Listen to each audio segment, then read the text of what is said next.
Hello हजुर दाइ नमस्ते। हेलो हेलो हजुर हजुर दाइ नमस्ते। रवि चुडेल दाइ बोल्नु भएको छ? हजुर बोल्दैछु। नमस्कार। को बोल्नुभयो? कहाँबाट नमस्ते दाइ बोल्नुभयो? नमस्ते। कति गाह्रो भयो तपाईँसँग कन्ट्याक्ट हुनलाई है।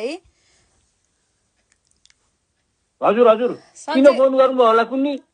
ए दाइ मैले एउटा कुरा सोध्नलाई फोन गरेको कि तपाईँलाई। तपाईँले हजुर एउटा कुन मिडियामा कि कुन उसँग युट्युबरसँग हो कि कोसँग तपाईँले भन्नुभएको रहेछ बालेनले जित्यो भने बालेनको कुनै के खान्छु भनेर भन्नुभएको रहेछ।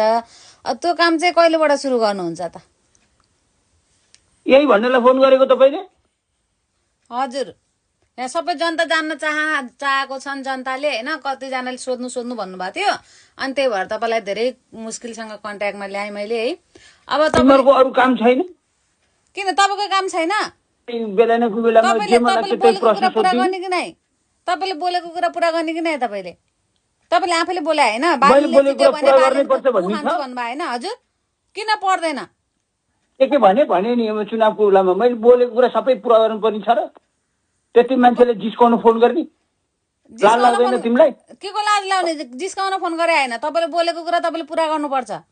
चुनावको बेला जे पनि शराब बोल्नु नि। मैले अहिले शराब दिउँ अहिले यहाँबाट के तिमीलाई शराब शराब दिने दिउँ नि? फेरि?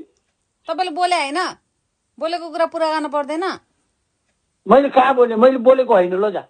कस्तो बोलेको होइन? यहाँ सबैले सुनिरहनु भयो। तपाईँलाई मैले यहाँ रेकर्ड गरिरहेको छु मैले होइन भन्ने बोलेको। काट्दे